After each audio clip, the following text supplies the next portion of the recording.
Ulolobin ng Panginoon, makabalik kami next week.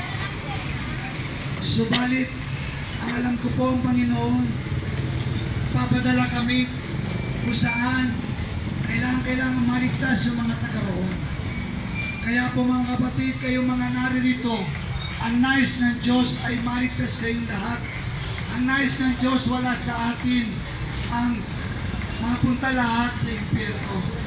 Ang impyerno po ay para kay Satanas at sa kanyang mga demonic angels. Parusa ng Diyos sa kanila, sa kanilang pagmamataas.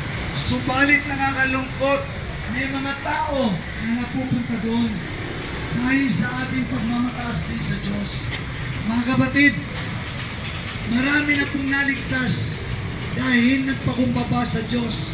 Humingi ng tawad at tinanggap si Jesus bilang Panginoon tagapagligtas. Inuulit ko po, ang buhay natin ay nasa Diyos. At si Jesus ay muling babalik. Malapit na po mga kapatid. Kung inyong nakita sa internet, nagkaroon ng baha ng dugo sa China.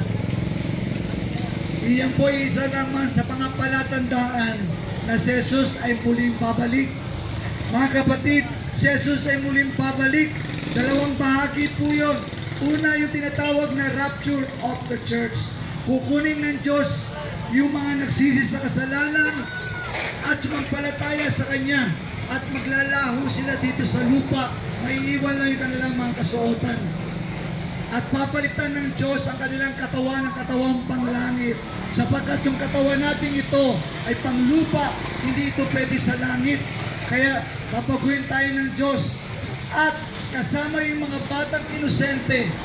Mga kapatid, kung ikaw ay may anak at nais mo siyang makasama sa heaven, kapatid, magsisi ka sa kasalanan mo, tanggapin mo si Jesus bilang Panginoon tagapagligtas.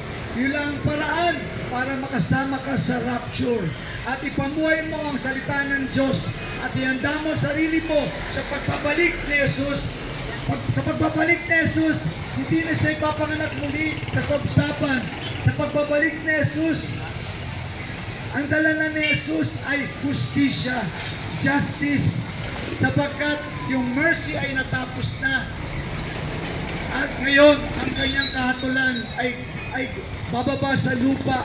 Jesus, sa rapture, hindi bababa sa lupa. Sa langit lamang po siya. Pero, dito po sa lupa, yung mga sumampalataya sa kanya, maglalaho, maiiwan ka nilang mga damit. At sasalubungin nila si Jesus sa alapaap. Pagkatapos po nun, dadalhin ni Jesus ang mga mananampalatayang ito sa heaven at magkakaroon ng salos-salos sa heaven.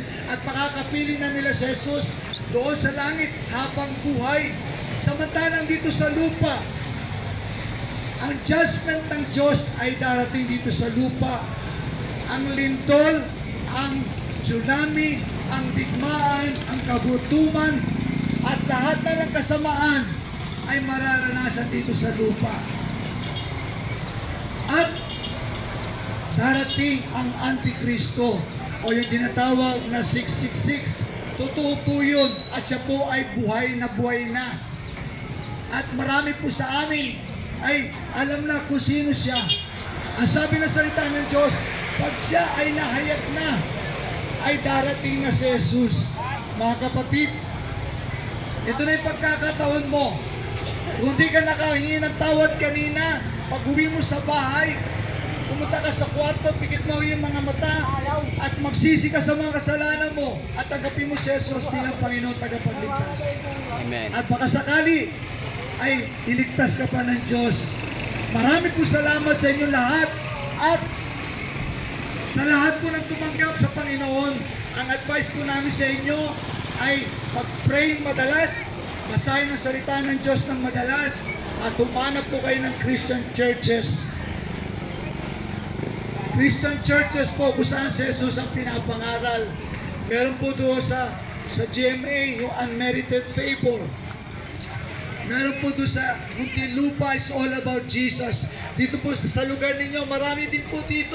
Maghanap lamang po kayo. Basta po si Jesus ang pinapangaral, tumigil po kayo doon. At Ipamuhay ninyo salita ng Diyos sa inyo mapapakinggan doon.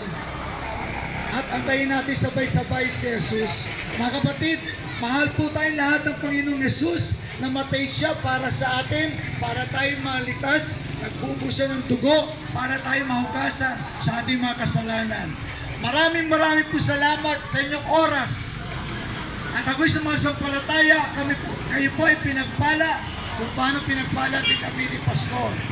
Maraming po salamat and God bless us all.